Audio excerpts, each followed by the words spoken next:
Now let's improve the user experience with live feedback and error messages.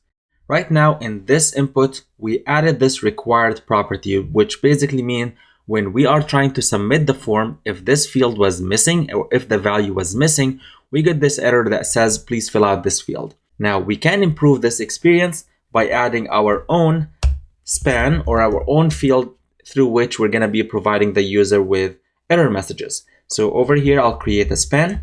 I'll give it an ID of username error and hit save. I'll switch back to my JavaScript file.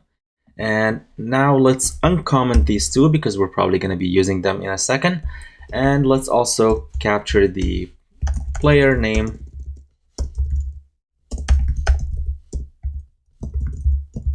error span. This is document.get element by ID. The ID here was username error, right? Yep, that should be it. All right, so now what I'm gonna do is I'll add another event listener, but in that case, it's not gonna be about the form, it's actually about the error name or the player name input.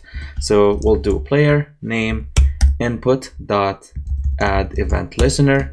The event we want to be listening for right now is the input. So whenever an input is being provided, we want you to execute this function. We'll have a check that basically says if the player name input the validity the value missing, we'll want you to update the player name error text content to indicate to the user that you must provide a name. Now, if I come to my form and let's say we're in the form right now, I started typing something, but then I went ahead and I removed it. So I actually triggered the input event here that will pop up the span that we had with the you must provide a name text as we've configured here. Now we could do one more thing here. If I switch back to my index.html, I can modify this to have a minimum length of 2. Now keep in mind this is for demonstration purposes only. Setting a minimum for a name field can be kind of incorrect because depending on the culture, depending on the country, certain names can be 2 characters. Even in Norway, I know that they have the O letter can be an actually valid name and it's a legal name. So if you set a minimum length for your name fields, you might be blocking legitimate names, and that is not a best practice to add into your application. So again, this is only for demonstration purposes. You do not want to keep that in your actual applications. So now that I have a minimum length, I can switch back to my JavaScript file and I can add another check for if the player name input.validity, I think it's too short is what the validity option is called. We're gonna want to modify the player name error to say you must provide at least 2 characters. Let's save and see what we get.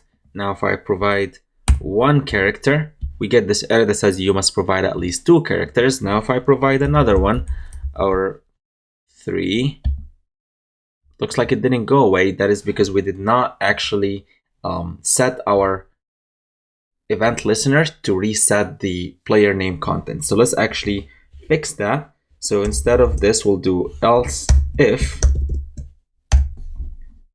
and then at the end we'll do an else, and we'll set the player name text content to an empty string, or yeah. If I save now, type in 1 character, you must provide 2, 2nd character, everything goes away. If I remove it altogether, we get the you must provide a name. Now for accessibility purposes, we still need to add one more property to our span here, and that is called the ARIA live. ARIA here stands for accessibility rich internet applications. So these are all the properties that you would be adding to your forms so that they are readable by your screen reader. And what the live property here does is that it indicates to the screen readers or to the assistive technologies how urgently does it need to indicate or does it need to announce whatever goes into this field to the user. So in some cases, like let's say the user is already looking at some field.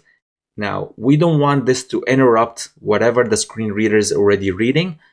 Instead, we would want it to wait a little bit until whatever is being narrated or whatever is being read is done before it's being announced to the user. So to do that, we're gonna set this to polite.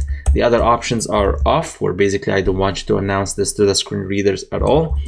Or there is also assertive, which basically means as soon as this comes up or as soon as a value comes in this field, we do want to announce it to the user right there and then.